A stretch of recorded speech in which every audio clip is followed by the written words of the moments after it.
아무도 없잖아. 한 번만, 한 번만 쳐보면 안 될까? 제 발걸음이 거실 한가운데서 멈췄습니다. 그 피아노가 마치 살아 숨쉬는 것처럼 저를 부르고 있었어요.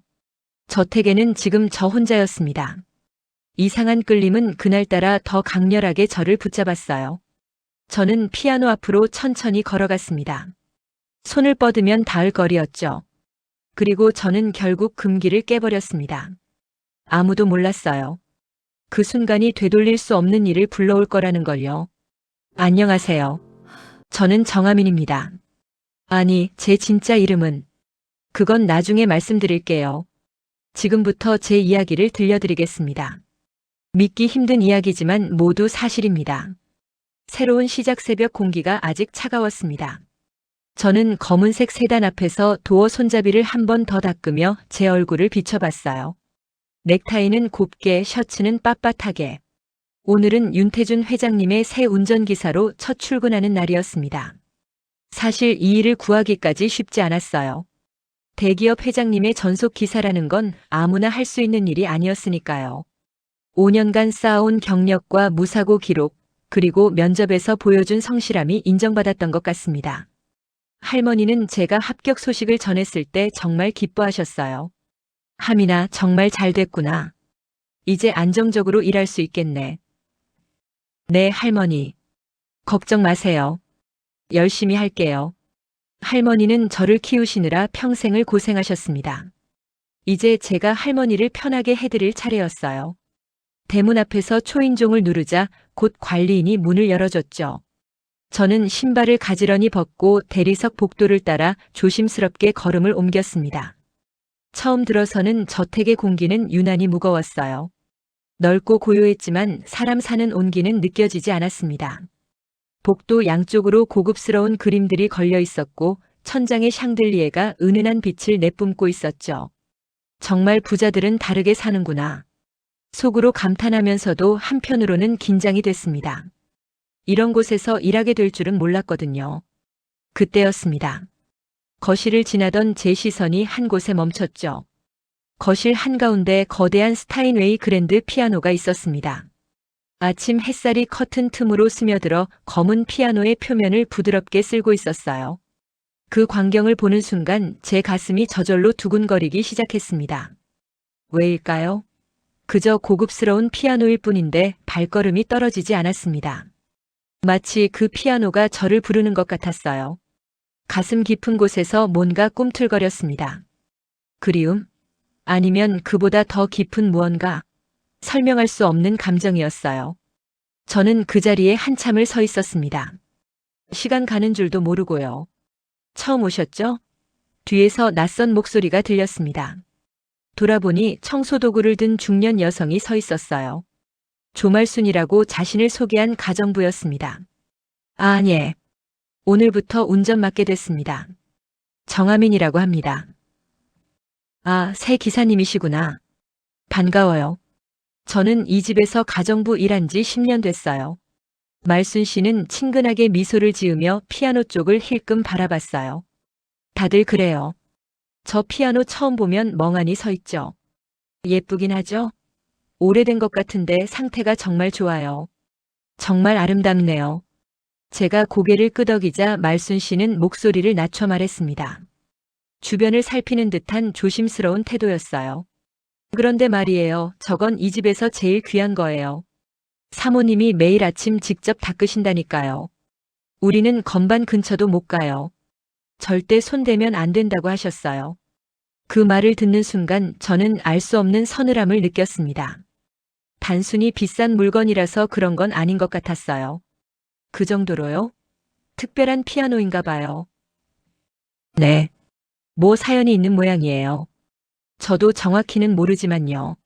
말순 씨는 더 말하지 않았습니다. 빗자루를 들고 다른 방으로 향했어요. 혼자 남은 저는 다시 피아노를 바라봤어요. 건반 위에 내려앉은 햇빛이 순간 반짝였습니다. 먼지 하나 없이 깨끗하게 관리된 표면이었죠. 도대체 무슨 사연이 있길래? 궁금했지만 첫날부터 이것저것 물어볼 수는 없었습니다.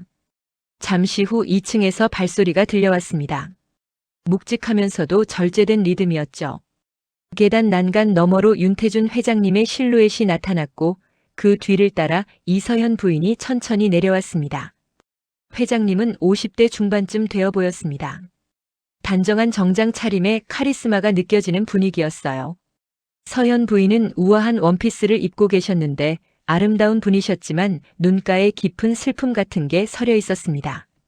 회장님이 거실에 들어서다가 저를 발견했습니다. 그 순간 회장님의 표정에 미묘한 변화가 스쳤어요.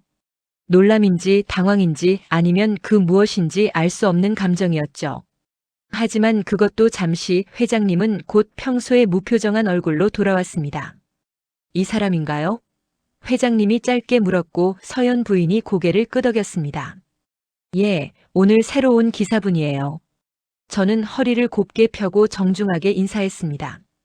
정하민입니다. 앞으로 잘 부탁드립니다. 하민이라.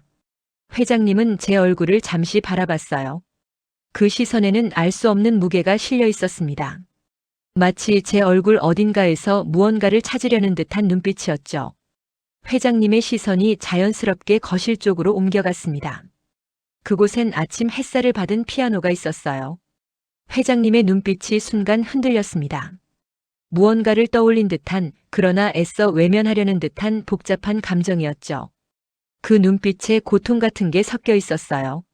서연 부인도 저를 바라보고 있었습니다. 그녀의 눈동자에도 설명할 수 없는 감정이 어렸어요. 기대와 두려움이 동시에 담긴 듯한 눈빛이었습니다. 첫 출근 도로는 확인했나?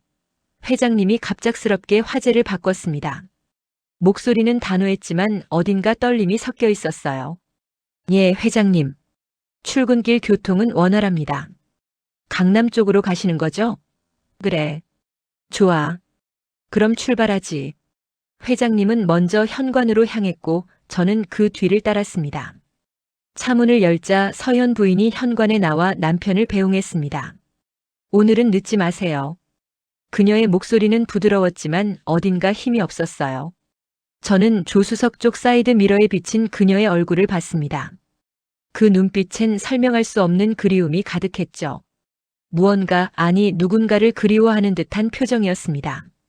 운전석에 앉은 저는 백미러를 조정하며 회장님의 표정을 살폈습니다. 윤태준 회장님은 뒷좌석에 앉아 태블릿을 보고 있었어요. 아침 일찍부터 업무에 집중하는 모습이었습니다. 강남 본사로 가지. 회장님의 목소리는 낮고 차분했어요. 저는 조용히 시동을 걸었습니다. 부드럽게 차가 움직이기 시작했죠. 도로는 아직 한산했고 아침 햇살이 차창을 통해 들어왔습니다. 신호등에 멈췄을 때 회장님이 불쑥 물었어요. 운전 경력이 얼마나 되나? 5년 됐습니다, 회장님. 이전엔 어디서 일했나? 중소기업 임원분을 모셨습니다. 3년 정도 함께 일했고요. 그 전에는 개인 택시를 운전했습니다. 사고 경력은 한 번도 없습니다. 무사고입니다. 회장님은 고개를 끄덕이며 더 묻지 않았습니다. 다시 태블릿으로 시선을 돌렸죠. 저는 조용히 운전에만 집중했어요. 라디오에서 클래식 음악이 흘러나왔습니다. 피아노 선율이었죠. 순간 제 손가락이 핸들 위에서 리듬을 탔습니다. 자신도 모르게 나온 행동이었어요. 어렸을 때부터 음악을 들으면 항상 이렇게 리듬을 탔거든요. 회장님이 백미러로 저를 봤습니다. 제 손가락 움직임을 보고 계셨던 거예요. 순간 회장님의 눈빛이 또 흔들렸습니다. 회사에 도착하자 회장님이 먼저 내렸습니다. 오후 3시에 데리러 와. 그 전에 집에 들러서 내 서류 가방 좀 가져와. 서재 책상 위에 있을 거야. 알겠습니다, 회장님. 저는 고개를 숙였고 회장님은 곧장 건물 안으로 들어갔습니다. 다시 저택으로 돌아가는 길, 저는 조금 긴장했어요. 아까 그 피아노를 또 지나쳐야 했으니까요. 왜인지 모르겠지만 그 피아노를 보면 가슴이 이상하게 뛰었습니다. 현관문을 열고 들어서니 집안이 조용했습니다. 가정부 말순 씨가 청소기를 돌리는 소리만 멀리서 들렸죠. 저는 조심스럽게 서재로 향했어요. 거실을 지나야 했습니다. 그런데 거실에 누군가 있었어요. 이서연 부인이 피아노 앞에 서 있었습니다. 그녀는 하얀 천으로 피아노를 닦고 있었죠. 정성스럽게 마치 소중한 보물을 다루듯이 말이에요. 아니, 보물보다 더 소중한 무언가를 대하는 듯한 손길이었습니다. 건반 하나하나를 조심스럽게 닦고 피아노의 다리 부분까지 세심하게 손질하고 계셨어요. 그 모습에는 사랑과 그리움, 그리고 깊은 슬픔이 동시에 담겨 있었습니다. 제가 들어서자 서연 부인이 고개를 들었습니다. 아, 기사님. 무슨 일이세요? 회장님 서류 가방을 가지러 왔습니다. 그러세요. 서재는 저쪽이에요. 서연 부인이 손짓으로 방향을 알려줬어요. 서재는 책으로 가득했습니다. 벽 한쪽을 가득 채운 책장이 인상적이었죠. 경영, 경제, 역사, 문학. 다양한 분야의 책들이 정리되어 있었어요. 책상 위에 검은색 서류 가방이 놓여 있었어요. 제가 가방을 들려는 순간 책상의 액자가 눈에 들어왔습니다. 가족 사진이었어요. 회장님 부부와 젊은 여성, 그리고 한 명이 더 있었습니다. 어린 남자아이였어요. 사진 속 가족들은 모두 밝게 웃고 있었습니다. 특히 그 어린 남자아이는 천진난만하게 웃고 있었죠. 피아노 앞에 앉아 있었어요. 딸과 아들이 있으신가 보네. 하지만 이상했습니다. 지금까지 아들 얘기는 한 번도 들어본 적이 없었거든요. 서연 부인에게 인사를 한 후 밖으로 나오면서 저는 다시 한번 뒤를 돌아봤습니다. 커다란 창문 너머로 서연 부인이 여전히 피아노 앞에 서 있는 게 보였어요. 그녀는 피아노 건반 덮개 위에 이마를 대고 있었습니다. 어깨가 미세하게 떨리고 있었어요. 우는 것 같았습니다. 그녀의 뒷모습이 왠지 너무나 쓸쓸해 보였습니다. 차에 올라탄 저는 잠시 생각에 잠겼어요. 이 집 사람들은 뭔가 특별했습니다. 겉으로는 평범한 부유한 가정 같았지만 어딘가 무거운 공기가 감돌았죠. 특히 그 피아노를 중심으로 말이에요. 딸 유나진 며칠이 지나면서 저의 새로운 임무가 추가됐습니다. 회장님 딸인 유나진 씨의 일정을 도와주는 일이었어요. 기사님이 하진이 일정도 맡아주면 좋겠어. 다음 달에 개인전이 있어서 바쁠 거야. 알겠습니다, 회장님. 하진 씨는 화가였습니다. 다음 달에 첫 개인전을 앞두고 있었죠. 첫날 아침 하진 씨가 현관을 나왔습니다. 화구 가방을 들고 있었어요. 기사님 성함이 정하민이라고 하셨죠? 이름이 예쁘네요. 왠지 익숙한 느낌이에요. 하진 씨는 28쯤 되어 보였습니다. 긴 머리를 뒤로 묶고 편안한 청바지와 티셔츠 차림이었어요. 화가답게 자유로운 분위기였습니다. 그래요? 저는 흔한 이름이라 생각했는데요. 아니에요. 하민. 좋은 이름이에요. 하진 씨가 뒷좌석에 짐을 싣고 자리에 앉았어요. 차가 출발하자 그녀는 가방에서 수첩을 꺼내 뭔가를 확인했습니다. 오늘은 종로 화방에 먼저 들렀다가 학원으로 가주세요. 캠퍼스를 주문해 놨거든요. 알겠습니다. 참 기사님은 미술에 관심 있으세요? 잘 모르지만 보는 건 좋아해요. 그래요? 다음에 시간 되시면 제 작업실 구경 오세요. 그림 그리는 과정 보는 것도 재미있을 거예요. 하진 씨는 정말 친근했습니다. 다른 부잣집 사람들과는 달리 격식을 차리지 않았어요. 시간이 지나면서 저는 하진 씨와 이상한 공통점을 발견하기 시작했습니다. 혹시 피아노 좋아하세요? 어느 날 차 안에서 라디오로 피아노 곡이 흘러나오자 하진 씨가 물었어요. 네, 좋아해요. 직접 치지는 못하지만요. 저도요. 듣기는 좋아해요. 직접은 못 치지만 이상하게 피아노 소리를 들으면 마음이 편해져요. 어릴 때부터 그랬어요. 저도 똑같았습니다. 피아노 소리를 들으면 왠지 모를 평안함을 느꼈거든요. 저도 그래요. 특히 클래식 피아노 곡을 들을 때요. 정말요? 우리 취향이 비슷한가 봐요. 그날 이후로 우리는 더 많은 공통점을 발견했습니다. 기사님 혹시 비 오는 날 좋아하세요? 네, 좋아합니다. 창문 열고 빗소리 듣는 걸 좋아해요. 정말요? 저도 그래요. 어릴 때부터 비 오는 날이면 꼭 창문을 열었어요. 비 오는 날을 좋아하는 것. 기사님 무슨 색 좋아하세요? 회색이요. 사람들은 우중충하다고 하는데 저는 안정적인 느낌이 좋아서요. 저도 회색 제일 좋아해요. 다들 이상하다고 하는데. 회색을 좋아하는 것. 이 향 괜찮으세요? 백단향인데. 아, 저도 백단향 좋아해요. 집에도 백단향 향초가 있어요. 백단향 향을 좋아하는 것. 커피는 뭐 드세요? 아메리카노요. 다른 건 너무 달아서. 저도요. 아메리카노만 마셔요. 아메리카노만 마시는 것. 심지어 무의식적으로 손가락으로 두드리는 리듬까지 똑같았어요. 어느 날 신호 대기 중이었습니다. 저는 무의식적으로 핸들을 두드리고 있었어요. 일정한 리듬으로요. 백미러로 보니 하진 씨도 뒷좌석에서 똑같은 리듬으로 무릎을 두드리고 있었습니다. 우리는 동시에 소리를 냈어요. 기사님, 저 이 리듬 자주 두드려요. 습관이에요. 저도요. 언제부터인지는 모르겠는데. 우리는 서로를 보며 웃었습니다. 신기하고도 이상한 일이었어요. 기사님, 혹시 가끔 이유 없이 뭔가 그리운 적 있으세요? 어느 비 오는 날 하진 씨가 조용히 물었어요. 있어요. 뭘 그리워하는지도 모르면서 그냥 그리울 때가 있어요. 저도요. 특히 피아노 소리를 들을 때 그래요. 뭔가 잃어버린 것 같은 느낌? 저는 백미러로 하진 씨를 봤습니다. 그녀도 창밖을 보고 있었어요.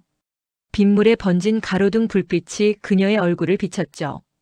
우리 둘 다 같은 걸 느끼고 있었습니다. 뭔지 모를 그리움을요. 기사님이랑 있으면 편해요. 오래 알던 사람 같아요. 저도 그래요, 아가씨. 그건 거짓말이 아니었습니다. 정말로 하진 씨와 함께 있으면 편안했어요. 처음 만난 사이인데도 말이죠. 그 무렵 저는 이상한 꿈을 자주 꾸기 시작했습니다. 피아노 앞에 누군가 앉아있는 꿈이었어요. 뒷모습만 보였습니다. 긴 머리를 한 여성이었죠. 부드러운 손길로 피아노를 치고 있었어요. 저는 꿈속에서 그 사람에게 다가가려고 했습니다. 손을 뻗으면 닿을 것 같았어요. 하지만 한 발짝 다가가면 그 사람은 한 발짝 멀어졌습니다. 기다려요. 제가 말했지만 목소리가 나오지 않았어요. 그리고 항상 그 순간 눈을 떴습니다. 깨어나면 가슴이 먹먹했어요. 누군가를 그리워하는 듯한, 뭔가를 잃어버린 듯한 기분이었습니다. 어느 날 아침 할머니가 물으셨어요. 하민아, 요즘 잠을 설치니? 밤에 뒤척이는 소리가 들리더구나. 아니에요, 할머니. 그냥 꿈을 좀 꾸는 것 같아요. 무슨 꿈? 잘 기억은 안 나는데. 피아노 꿈이요. 할머니는 제 얼굴을 한참 바라보셨어요. 하민아, 내가 어렸을 때도 그랬단다. 예?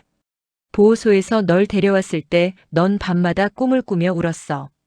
그때도 피아노 얘기를 했지. 제가요? 응. 피아노. 엄마.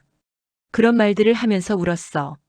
내가 뭔가를 잃어버렸다는 걸 할머니는 알고 있었단다. 할머니의 말씀에 가슴이 철렁했습니다. 저에게 정말 잃어버린 무언가가 있는 걸까요? 전시회를 이틀 앞둔 날이었습니다. 저택은 이른 시간부터 분주했어요. 하진 씨의 개인전 준비로 온 가족이 움직이고 있었죠. 아침부터 짐을 차에 실었습니다. 액자 5점, 인쇄물, 상자 2개, 그리고 각종 준비물들이었어요. 이게 다예요. 이제 출발하면 될 것 같아요. 하진 씨가 체크리스트를 확인하며 말했습니다. 회장님 부부도 전시장으로 함께 가기로 했어요. 말순 씨, 오늘은 일찍 퇴근하세요. 저녁까지 안 들어올 것 같아요. 서연 부인이 가정부에게 말했습니다. 가족들이 모두 차에 올랐습니다. 저는 시동을 걸고 천천히 출발했어요. 전시장까지는 40분 정도 걸렸습니다. 시내 한복판에 있는 작은 갤러리였어요. 짐을 갤러리 안으로 옮기는데 30분쯤 걸렸습니다. 액자들을 조심스럽게 운반하고 인쇄물 상자를 정리했어요. 하진 씨가 전시 기획자와 이야기를 나누는 동안 저는 밖에서 기다렸습니다. 잠시 후 하진 씨가 나왔어요. 기사님, 집에 남은 짐이 좀 더 있어요. 집안 작업실에 캠퍼스랑 조명 받침대 2개가 있거든요. 지금 가져올 수 있으세요? 네, 지금 바로 다녀올게요. 부탁드려요. 오후 세팅 때 필요해서요. 저는 다시 저택으로 향했습니다. 혼자였어요. 40분을 달려 저택에 도착했습니다. 현관 앞 주차장이 텅 비어 있었어요. 말순 씨의 차도 보이지 않았습니다. 이미 퇴근한 모양이었죠. 현관문을 열고 들어섰습니다. 집안이 고요했어요. 아무 소리도 들리지 않았습니다. 시계 초침 소리마저 크게 느껴질 정도였죠. 평소엔 늘 누군가 있던 집이 이렇게 완전히 비어 있는 건 처음이었어요. 공기가 묘하게 무거웠습니다. 2층으로 올라가 하진 씨의 작업실에 들어갔습니다. 문을 열자 물감 냄새와 테레비뉴 냄새가 섞여났어요. 창가 쪽에 캔버스 2개가 세워져 있었고 책상 밑에 조명 받침대가 놓여 있었죠. 캔버스를 조심스럽게 들었습니다. 생각보다 가벼웠어요. 받침대도 함께 챙겨서 계단을 내려왔습니다. 1층 복도로 내려와 거실 쪽으로 걸어갔어요. 현관으로 나가려면 거실을 지나야 했습니다. 그런데 거실에 들어서는 순간 제 발걸음이 멈췄어요. 피아노였습니다. 거실 한가운데 피아노가 햇빛 속에 서 있었어요. 정성스럽게 닦인 검은 표면이 은은하게 빛을 머금고 있었습니다. 마치 살아 숨쉬는 것처럼 느껴졌죠. 검은 칠이로 햇살이 춤을 추고 있었어요. 저는 그 자리에 서서 피아노를 바라봤습니다. 캔버스를 든 채로 움직이지 못했어요. 또다시 그 끌림이 밀려왔습니다. 평소에도 느꼈던 그 이상한 감정이었어요. 하지만 지금은 달랐습니다. 아무도 없었어요. 누가 볼 사람도 제지할 사람도 없었죠. 그래서일까요? 그 끌림이 훨씬 더 강렬하게 느껴졌습니다. 가슴이 더 빠르게 뛰기 시작했어요. 숨이 조금 가빠졌습니다. 처음 이 집에 왔을 때부터 느꼈던 그 이끌림이 지금 이 순간 억누를 수 없을 만큼 커져 있었어요. 머릿속 어딘가에서 희미한 무언가가 또 스쳐 지나갔습니다. 여전히 형체를 알 수 없었어요. 잡으려 하면 사라지고 외면하려 하면 다시 떠오르는 그 기억의 파편이었죠. 하지만 예전보다 조금 더 선명한 것 같았습니다. 한 번만 쳐보면 안 될까? 저는 주변을 둘러봤습니다. 정말 아무도 없었어요. 천천히 캔버스를 바닥에 내려놓았습니다. 그리고 피아노 앞으로 걸어갔어요. 손을 뻗으면 닿을 거리였습니다. 심장이 미칠 듯이 뛰었습니다. 손이 떨렸어요. 하지만 멈출 수 없었습니다. 저는 천천히 건반 덮개를 열었습니다. 까닥. 작은 소리가 고요한 거실에 울렸어요. 88개의 건반이 드러났습니다. 까만 건반과 하얀 건반이 질서정연하게 늘어서 있었죠. 저는 숨을 멈췄습니다. 왜인지 모르겠지만 눈물이 핑 돌았어요. 이유를 알 수 없었습니다. 그저 피아노 건반을 보는 것뿐인데 가슴 깊은 곳에서 무언가가 터져 나오려 했어요. 그리움이었을까요? 아니면 그보다 더 깊은 무언가였을까요? 저는 자신도 모르게 피아노 의자를 당겼습니다. 끽. 의자가 바닥을 스치는 소리가 났어요. 그리고 앉았습니다. 앉는 순간 온몸에 전율이 흘렀습니다. 설명할 수 없는 감정이 밀려왔어요. 마치 오래전 잃어버린 무언가를 되찾은 것 같은 느낌이었습니다. 집에 돌아온 것 같은 느낌이었어요. 저는 떨리는 손을 건반 위에 올렸습니다. 차가운 촉감이 손끝에 전해졌어요. 왼손이 먼저 움직였습니다. 생각하지 않았어요. 그냥 손가락이 저절로 움직였죠. 도, 미, 솔. 손가락이 자연스럽게 자리를 찾아갔습니다. 마치 수천 번 연습한 것처럼 정확하게요. 오른손도 올렸습니다. 5개의 손가락이 건반 위에서 제자리를 찾았어요. 생각하지 않았습니다. 몸이 기억하고 있었어요. 저는 천천히 첫 번째 건반을 눌렀습니다. 딱 마이너스 마이너스 마이너스. 맑은 음이 거실에 퍼졌습니다. 그 소리를 듣는 순간 제 눈에서 눈물 한 방울이 떨어졌어요. 왜 우는지 몰랐습니다. 하지만 눈물이 멈추지 않았어요. 2번째 건반을 눌렀습니다. 3번째, 4번째. 손가락이 움직였습니다. 제 의지와 상관없이 손가락이 스스로 건반을 찾아갔어요. 선율이 흘러나오기 시작했습니다. 처음엔 단순했던 멜로디가 점점 복잡해졌어요. 왼손이 저음을 받치고 오른손이 선율을 그려냈습니다. 아름다운 곡이었어요. 저는 이 곡을 모르는 것 같았습니다. 머리로는 기억나지 않았어요. 하지만 손은 알고 있었습니다. 손가락이 건반 위를 춤추듯 움직였어요. 빠르게, 느리게, 부드럽게, 강하게. 음악이 거실을 가득 채웠습니다. 오랫동안 침묵했던 피아노가 다시 노래하고 있었어요. 제 얼굴에 눈물이 흘러내렸습니다. 하지만 손은 멈추지 않았어요. 연주는 계속됐습니다. 저는 눈을 감았습니다. 음악에 완전히 빠져들었어요. 그 순간 희미한 기억들이 떠올랐습니다. 따뜻한 손길, 부드러운 목소리, 잘했어, 하민아. 누군가 제 머리를 쓰다듬어 주던 느낌, 피아노 앞에 앉아있던 어린 시절의 제 모습, 옆에서 함께 웃고 있던 누군가. 하지만 여전히 선명하지 않았습니다. 안개 속 풍경처럼 흐릿했어요. 들켜버린 순간, 그때였습니다. 철커덕. 현관문이 열리는 소리가 들렸어요. 저는 듣지 못했습니다. 음악에 빠져 있었거든요. 아, 정말 깜빡할 뻔했네. 하진 씨의 목소리였습니다. USB가 책상 위에 있을 거예요. 내가 가져올게. 회장님의 목소리가 뒤따랐어요. 가족이 현관으로 들어섰습니다. 그 순간 피아노 소리가 복도를 타고 흘러왔어요. 세 사람 모두 멈췄습니다. 서연 부인의 얼굴이 하얗게 질렸어요. 그녀의 손에 들고 있던 핸드백이 바닥에 떨어졌습니다. 탁! 회장님의 손이 공중에서 멈췄습니다. 신발을 벗으려던 동작 그대로요. 그의 얼굴에서 모든 혈기가 사라졌어요. 하진 씨는 고개를 갸우뚱했습니다. 피아노 소리. 누가 피아노 치고 있어요? 그녀는 거실 쪽으로 걸어갔어요. 그리고 봤습니다. 피아노 앞에 앉은 저를. 눈을 감은 채 피아노를 치고 있는 제 모습을요. 하진 씨는 그 자리에 못 박힌 듯 서 있었습니다. 이 곡. 그녀가 중얼거렸습니다. 녹턴 같은데.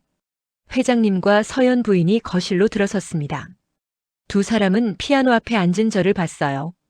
서연 부인의 입에서 작은 신음이 새어나왔습니다. 그녀의 눈에서 눈물이 흘러내렸어요. 회장님은 한 발짝도 움직이지 못했습니다. 그의 손이 미세하게 떨리고 있었어요.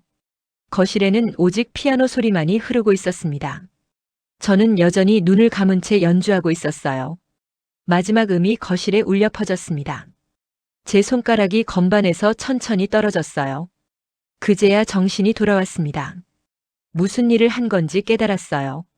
저는 눈을 떴습니다. 그리고 천천히 고개를 돌렸어요. 현관 쪽에서 세 사람이 서 있었습니다. 제 심장이 얼어붙었어요. 충격과 혼란. 저는 급히 자리에서 일어났습니다. 의자가 뒤로 밀리며 삐걱 소리를 냈어요. 죄송합니다. 저는 허리를 깊이 숙였습니다. 손이 떨렸어요. 다리도 떨렸습니다. 제가 정말 죄송합니다. 절대 그럴 의도가 아니었습니다. 그냥.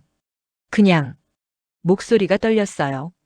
변명조차 제대로 할 수 없었습니다. 회장님이 한 걸음 앞으로 나왔습니다. 그의 얼굴은 창백했어요.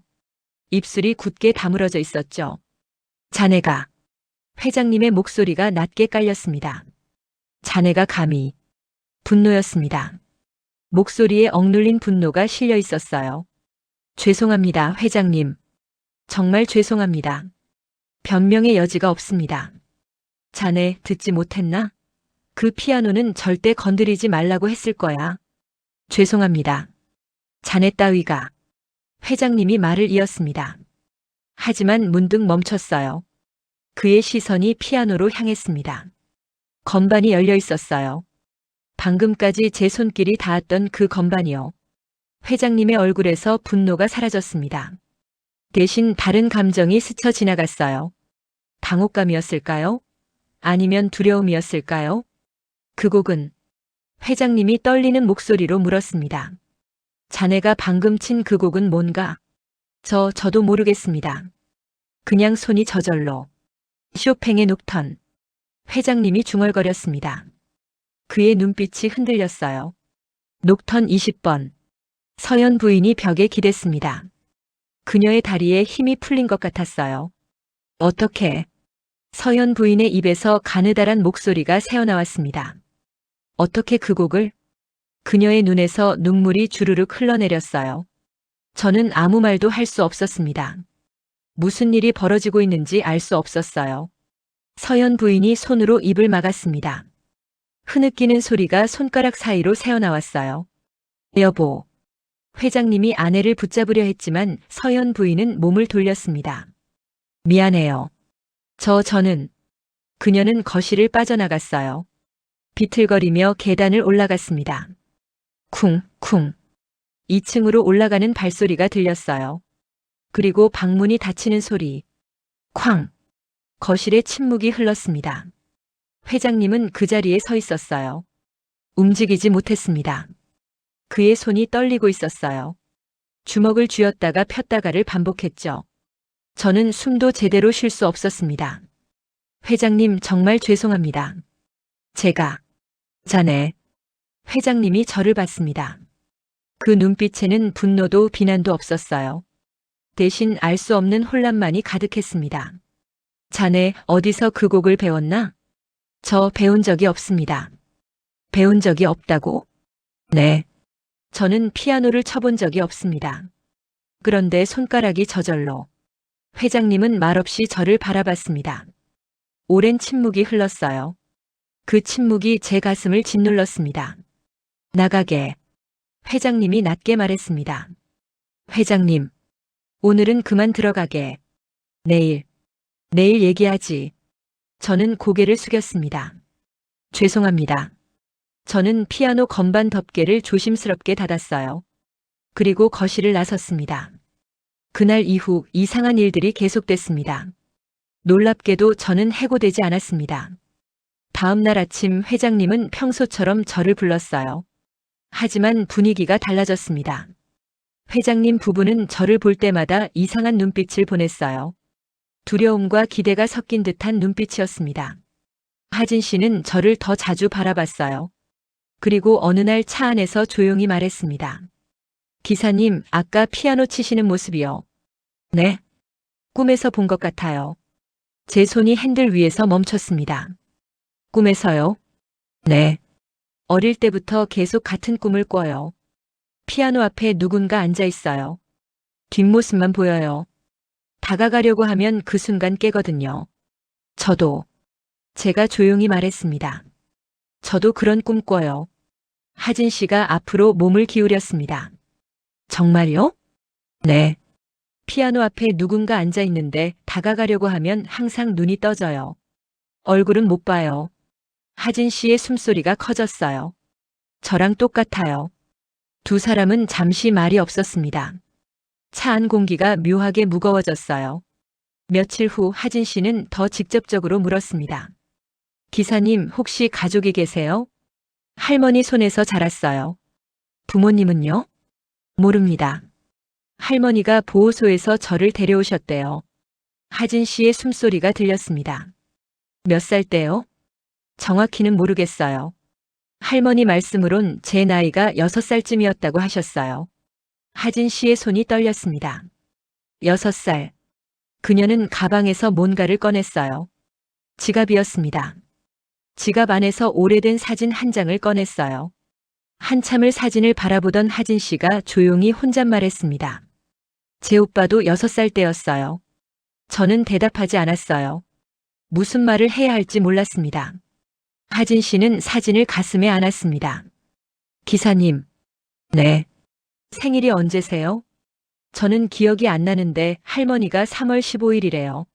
하진 씨의 얼굴이 하얗게 질렸어요. 그녀는 입술을 깨물었습니다. 눈에 눈물이 고이기 시작했어요. 저도 3월 15일이에요.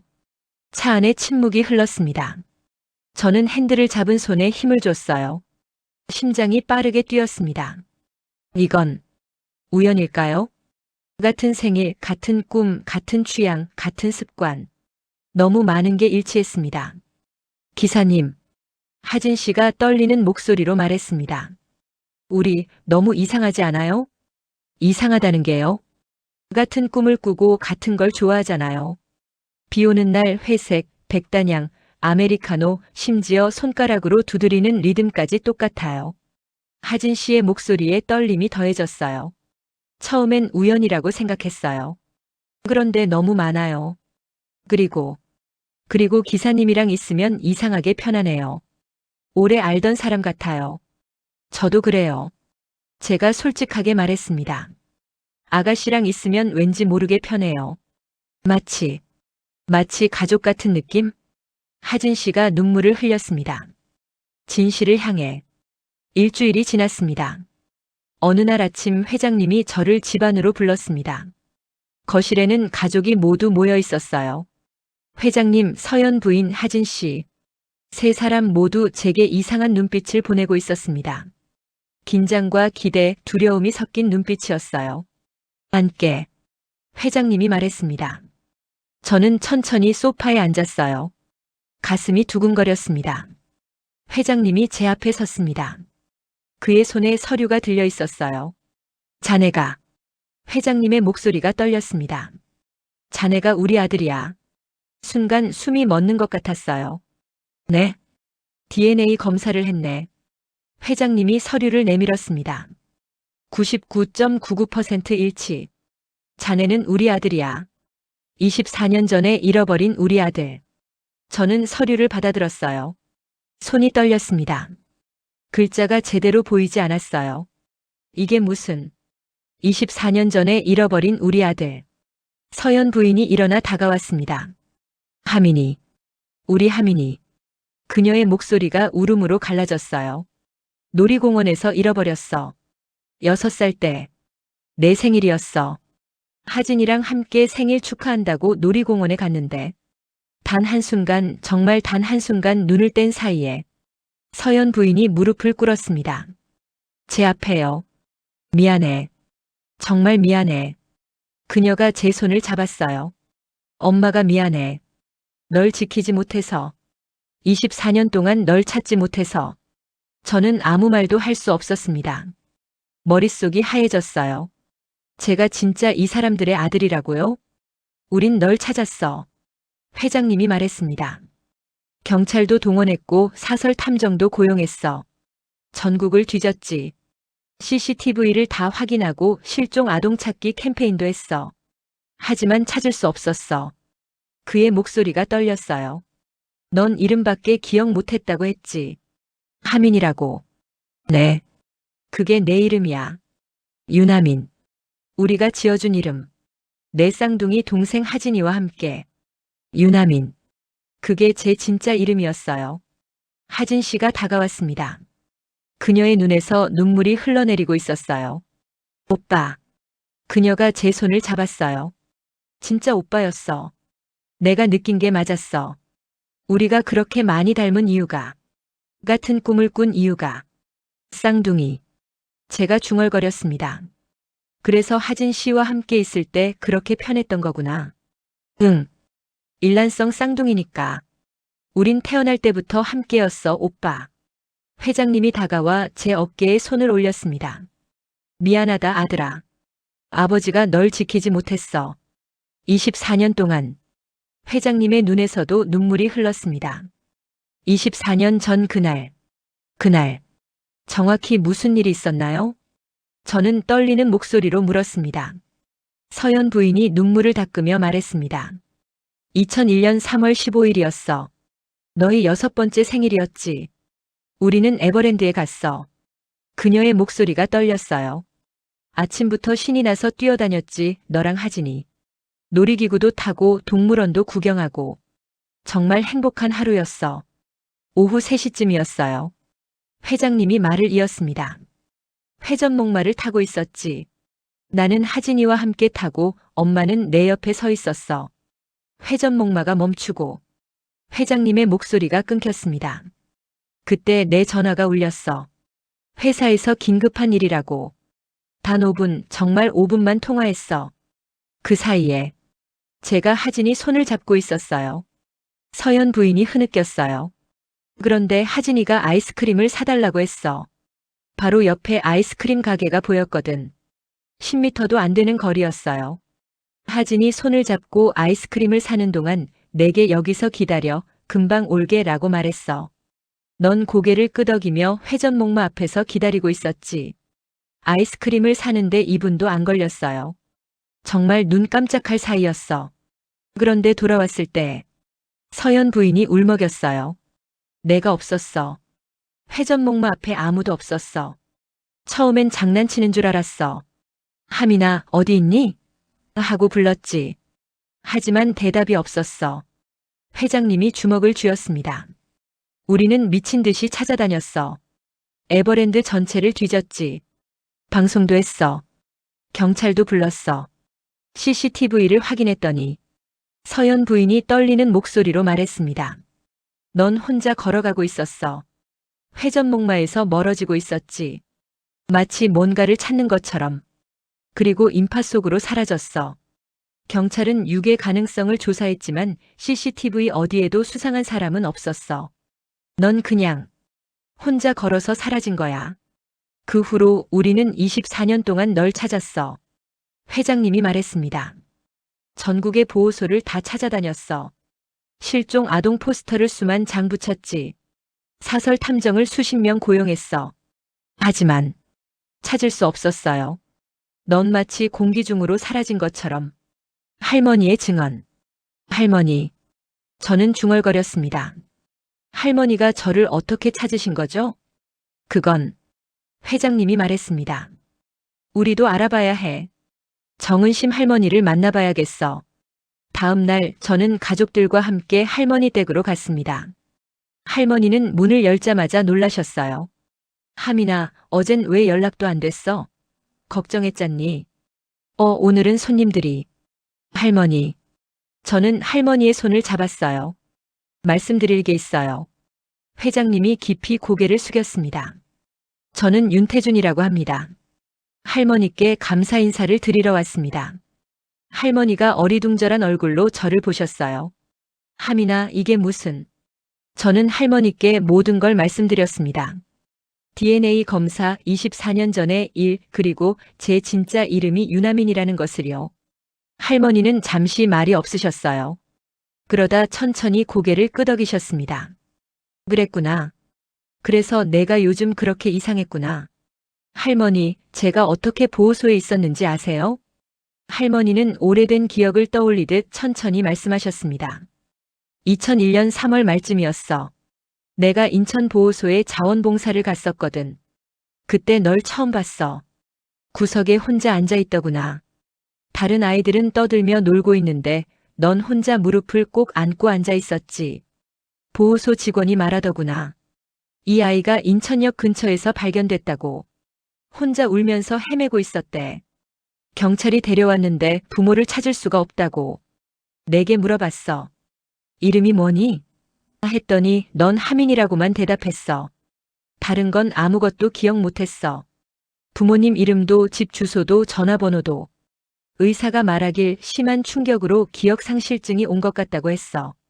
보통 아이들은 시간이 지나면 기억이 돌아오는데 할머니가 제 얼굴을 쓰다듬으셨어요. 넌 끝내 기억이 돌아오지 않았지. 3개월 동안 보호소에 있었어. 그 사이에 경찰이 실종 아동 신고를 다 확인했지만 너와 맞는 케이스가 없었대. 서연 부인이 놀라며 말했습니다. 어떻게 그럴 수가? 우리는 분명히 신고했는데. 아마도 회장님이 쓰게 말했습니다. 하민이가 에버랜드에서 사라진 건 경기도였어. 그런데 인천에서 발견됐으니 관할이 달라서 정보가 연결되지 않았을 수도 있어. 그리고 우리가 신고한 이름은 유나민이었지만 하민이는 하민이라고만 말했으니 시스템의 맹점이었네요. 할머니가 계속 말씀하셨습니다. 3개월 후 보호소에서 연락이 왔어. 하민이를 입양할 사람이 없다고. 이대로 가면 다른 보호시설로 옮겨져야 한다고. 그때 내가 결정했지. 내가 이 아이를 키우겠다고. 할머니의 눈에 눈물이 맺혔습니다. 넌 그렇게 불쌍해 보였거든. 밤마다 꿈에서 울면서 엄마 피아노하고 불렀어. 뭔가를 잃어버렸다는 걸 할머니는 알고 있었단다. 서연 부인이 할머니 앞에 무릎을 꿇었어요. 감사합니다. 정말 감사합니다. 그녀가 할머니의 손을 잡으며 울었습니다. 제 아들을, 우리 아들을 24년 동안 키워주셔서. 새로운 가족. 그날 저녁 할머니도 함께 저택으로 오셨습니다. 할머니, 여기서 함께 살아요. 제가 말씀드렸습니다. 아니다, 하민아. 할머니는 제 가족이에요. 제가 할머니의 손을 꽉 잡았습니다. 제가 태어난 가족을 찾았지만 할머니가 절 키워주셨잖아요. 저는 두 가족이 다 있는 거예요. 회장님도 고개를 끄덕이셨어요. 그렇습니다, 할머니. 우리 아들을 구해주신 은인이십니다. 저희와 함께 지내주십시오. 할머니는 한참을 저를 바라보셨습니다. 그리고 천천히 고개를 끄덕이셨어요. 그럼 신세를 지겠구나. 그렇게 우리는 진짜 가족이 됐습니다. 일주일 후 어느 오후 저는 거실 피아노 앞에 앉아 있었습니다. 가족들이 제 뒤에 서 있었어요. 회장님, 서연 부인, 하진 누나, 그리고 정은심 할머니까지요. 칠 수 있겠니? 서연 어머니가 조심스럽게 물었습니다. 저는 고개를 끄덕였어요. 손을 건반 위에 올렸습니다. 떨렸지만 이번엔 두렵지 않았어요. 첫 음을 눌렀습니다. 딱 마이너스 마이너스 마이너스. 맑은 소리가 거실에 퍼졌어요. 쇼팽의 녹턴. 손가락이 건반 위를 움직였습니다. 이번엔 주저하지 않았어요. 선율이 흘러나왔습니다. 아름답고 잔잔한 멜로디였어요. 24년 동안 침묵했던 피아노가 다시 노래하고 있었습니다. 서연 어머니가 눈을 감았어요. 눈물이 뺨을 타고 흘렀습니다. 회장님이 어머니의 어깨를 감싸 안았어요. 하진 누나는 제 뒷모습을 바라보며 미소 지었습니다. 할머니는 조용히 앉아 그 소리를 들으셨어요. 연주를 마치자 어머니가 다가오셨습니다. 하민아, 이제 엄마가 다시 가르쳐 줄게. 내가 어렸을 때처럼. 네, 엄마. 배우고 싶어요. 그날부터 매일 아침 저는 어머니에게 피아노를 배웠습니다. 어머니의 손이 제 손을 감싸며 건반을 짚어주셨어요. 이렇게 부드럽게. 네, 엄마. 그 손길이 너무나 익숙했습니다. 24년 전에도 분명 이렇게 가르쳐 주셨을 거예요. 조금씩 기억이 돌아왔습니다. 어린 시절 피아노 앞에 앉아 있던 저. 옆에서 웃고 있던 하진이. 따뜻하게 저를 안아주시던 어머니. 자랑스럽게 바라보시던 아버지. 잘했어, 하민아. 형아, 나도 가르쳐줘. 그 목소리들이 희미하게 들려왔습니다. 그 후. 지금은 그날로부터 1년이 지났습니다. 저는 매일 아침 피아노를 칩니다. 어머니가 좋아하시는 쇼팽의 녹턴을요. 하진 누나는 성공적으로 개인전을 마쳤고 지금은 두 번째 전시를 준비하고 있어요. 이번 전시의 주제는 재회입니다. 오빠, 이 그림 봐봐. 누나가 보여준 그림에는 피아노 앞에 앉은 두 아이가 그려져 있었습니다. 쌍둥이 남매였어요. 우리 어렸을 때 모습이야. 기억나? 조금씩 기억나요, 누나. 아버지는 여전히 바쁘시지만 이제는 저녁엔 꼭 집에 오십니다. 가족과 함께 식사하기 위해서요. 하민아, 오늘 회사에서 이런 일이 있었는데. 아버지는 이제 제게 회사 이야기도 하십니다. 언젠가 회사 일을 물려주고 싶으시다고 하셨어요. 어머니는 정말 많이 달라지셨습니다. 예전에 있던 슬픔이 많이 사라졌어요. 이제는 자주 웃으십니다. 하민아, 엄마가 내가 좋아하던 음식 만들었어. 오므라이스. 와, 감사합니다, 엄마. 정은심 할머니는 저택에 작은 정원을 가꾸시며 행복하게 지내세요. 하민아, 할머니 텃밭에서 상추 좀 가져가렴. 네, 할머니. 할머니가 키우신 거 제일 맛있어요. 그리고 저는 이제 제가 누구인지 압니다. 유나민. 윤태준 회장과 이서현 부인의 아들. 윤아진의 쌍둥이 오빠. 24년 동안 잃어버렸던 저를 찾았습니다. 때로는 밤에 여전히 꿈을 꿉니다.